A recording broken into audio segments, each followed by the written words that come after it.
Hello lovely bookshop friends, thank you so much for watching. Welcome to another week in the Bookshop by the Sea. I am very excited to share with you all of the things we've been doing this week. It's been very much a week of work hard, play hard. It has been a week of beachside picnics and silent book clubs and sunsets and local coffee shops and friends doing exciting new workshops and writing, but it's also been a week of like, let's get our nose to the grind. And I don't know if you can see behind me, but we've been redoing part of the bookshop. So if you can see here, we've got a new crime thriller section and a new romance section, which has expanded. I think you saw in my last video and the video before, I'd done a bit of a romance section, but then it went really well. So I thought, okay, great.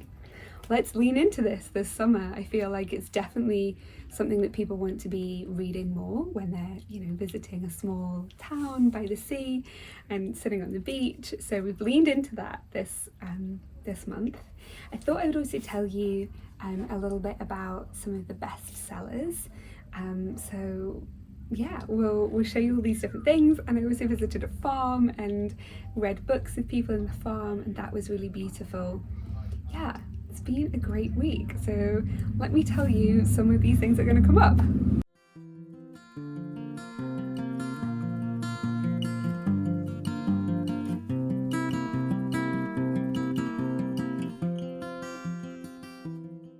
To show you my two best-selling books of the week. We have I Capture the Castle. This is an absolute classic. It's by Dodie Smith. It's unbelievably beautiful. Think Jane Austen, Northanger Abbey, a woman growing up and coming into her own, but set in the 1920s in a crumbling English castle. It's beautifully written, absolutely heartwarming and funny and real and authentic. Just stunning one and perfect for the summer.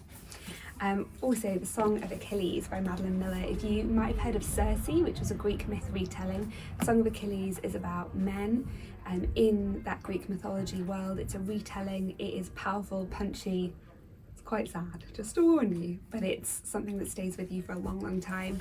These are my two favourite picks of the week for sure.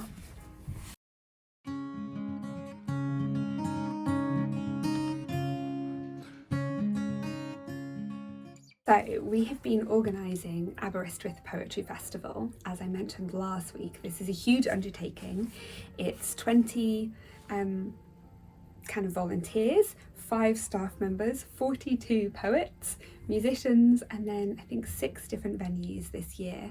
So it's a huge amount of like logistics and moving everything around, but we finally have a programme that is up and on the website, and I'm so proud. I'm so grateful. Because once you've got the programme, it really feels like things are starting to come together. And more than that, you start to see like the flow and the rhythm and how inspiring this is going to be.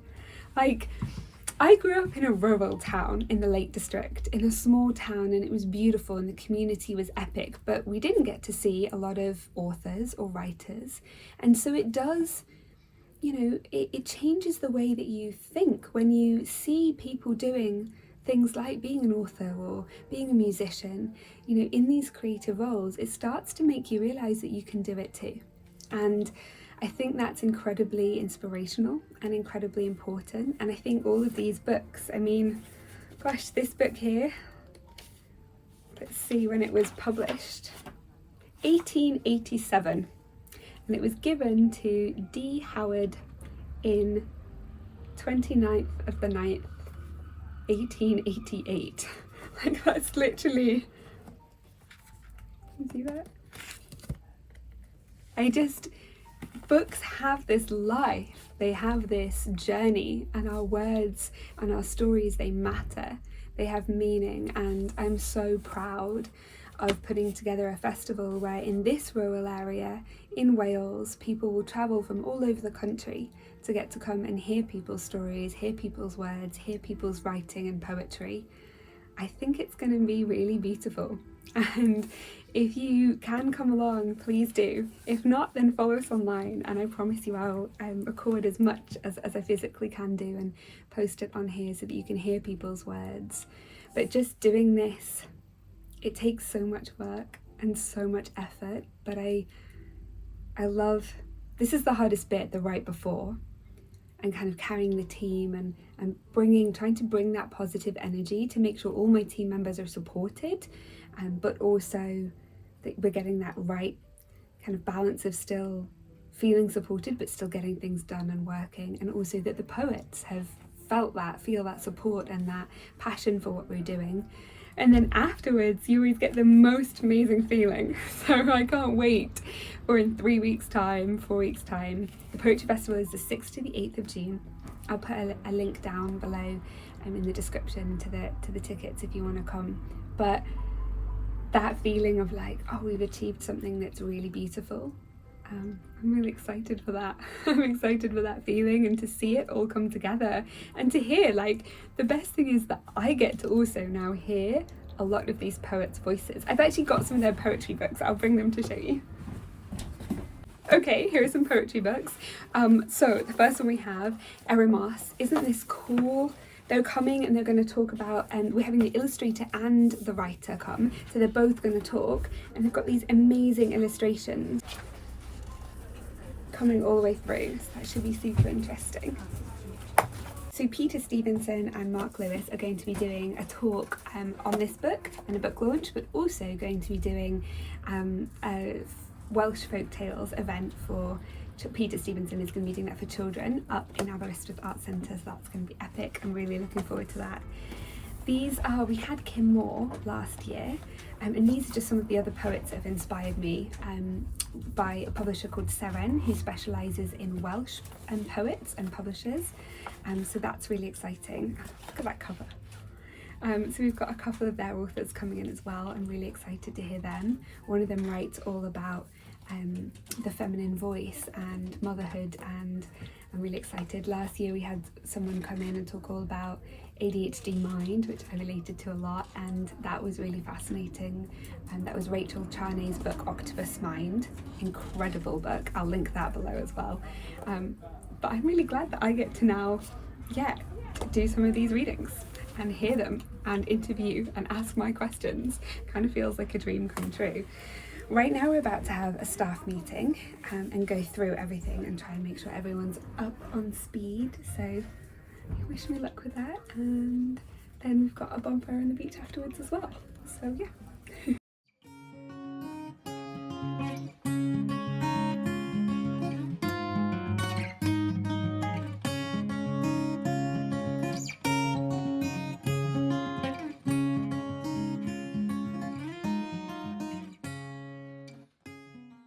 Week we opened, an old lady came into the bookshop. This is the first week, and she had hand stitched us 3 chickens in multicolours with polka dots on a string, and she came into me very seriously and said, "These are prosperity chickens, hang them above where you sell and you'll make lots of money."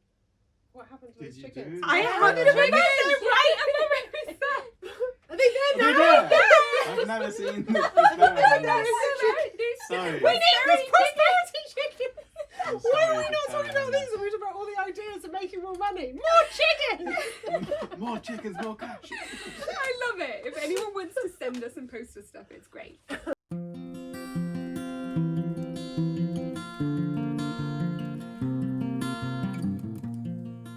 Very exciting this week. We've been reorganising a bunch of the bookshop. I thought, like, new energy, fresh summer. So we're doing a huge big romance section, which I think looks so fun, and a bigger crime section, which I think will go well for like summer reads and reading on the beach and stuff. So let's have a look and see if you can help me figure out the logistics of this.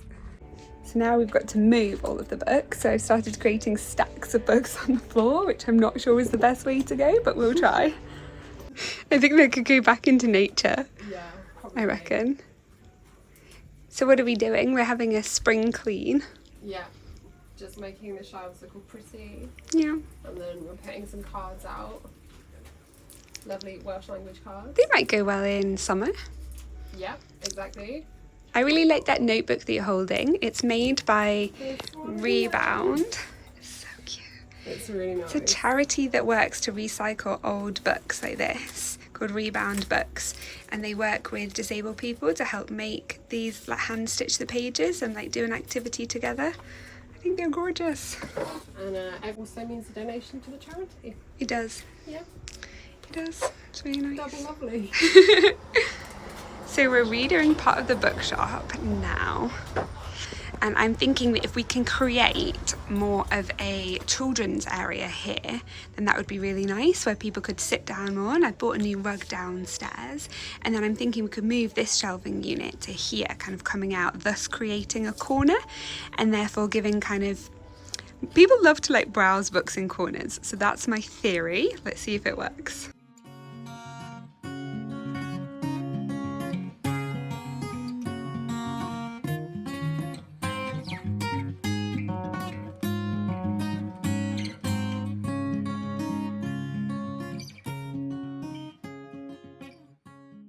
It has escalated. We've now decided to move historical fiction, crime, fantasy, children's, romance and nature. Okay, I have one more suggestion for things as well.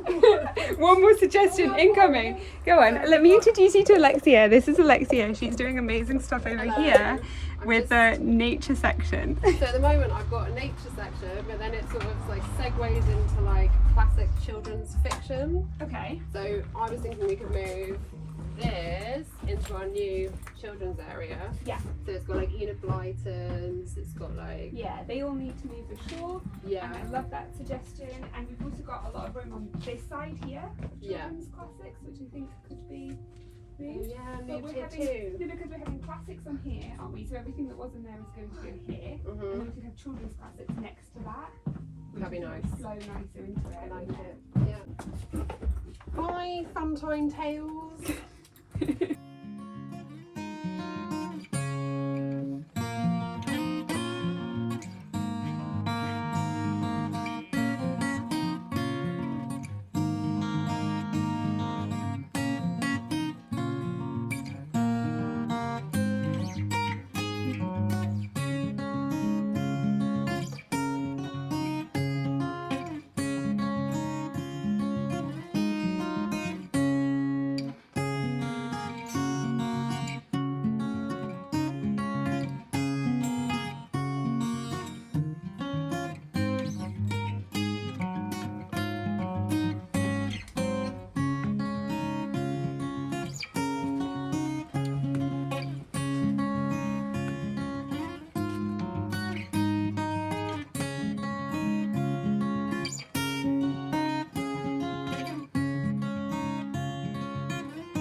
So my book club is the best, and in our book club we have some farmers who've just had like 100 baby calves born, and they invited us here to come and do like a book club in the farm. So here I am. We just came after the bookshop. It's closed. It's about 5:30, and they've just all been fed and woken up from their afternoon nap, and they're so cute. Look. They're beautiful. So this is a wonderful local farmer who happens to like reading romance books with the book club, and it's so much fun. I just love our community so much. I'm so happy.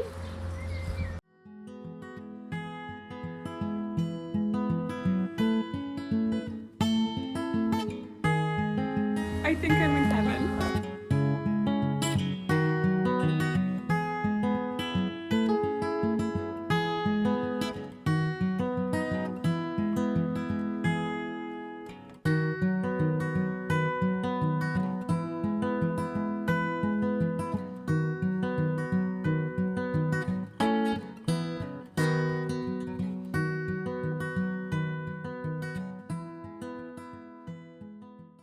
This is it. This is all I've ever wanted. I feel like I've stepped from the pages of a romance called The Bookshop by the Sea, about a small bookshop by the sea in Wales, into like, well, the book that we're doing for book club this month.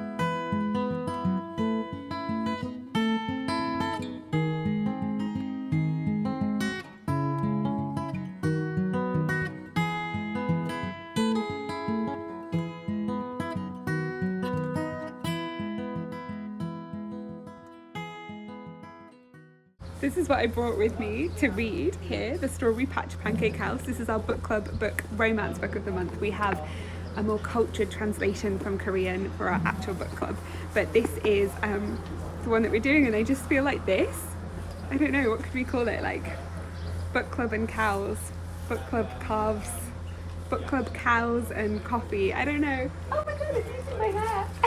My hair, you silly calf. I don't know, I just want there to be a romance book about like coming to a farm from like a little bookshop and falling in love with a farmer. Like, I need to be writing these down. That would be so cute.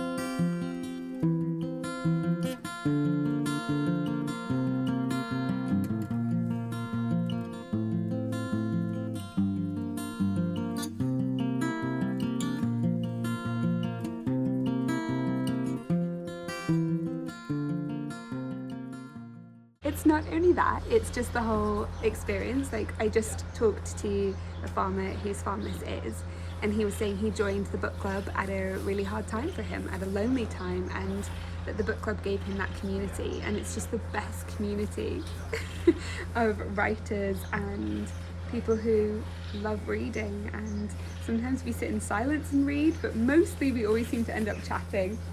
And some days we have picnics, and now we get to visit baby calves. But so many people who come into the bookshop have a story like that, have a story of the bookshop being a place where they came and they met friends and they met community and they met welcome. And you want to be in the book club too? Are you eating my jumper? I think they like Winnie the Pooh. I thought it was animal friendly. Hi. Don't touch the cows. If we get to name a cow, but shouldn't we pick something book themed? Like a famous cow. We could either name it after a famous person, book character that we don't like because she's a cow. Because she's a cow. Or one that we do like that's really calming and lovely and has the soul of a cow. I see. Because the soul of a cow is so calm and lovely. And big eyes. Yeah. So who are these people? Which one? Who is the cow?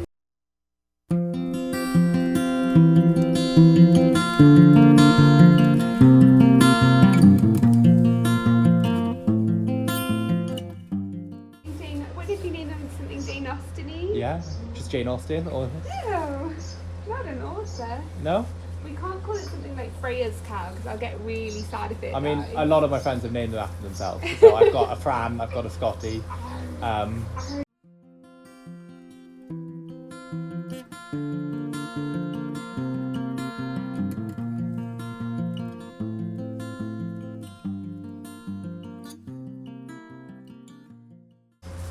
So the farmer is saying that we can name one of the cows, and we're trying to decide on a book themed name for one of the calves, and then we could follow it through its whole life story on the farm.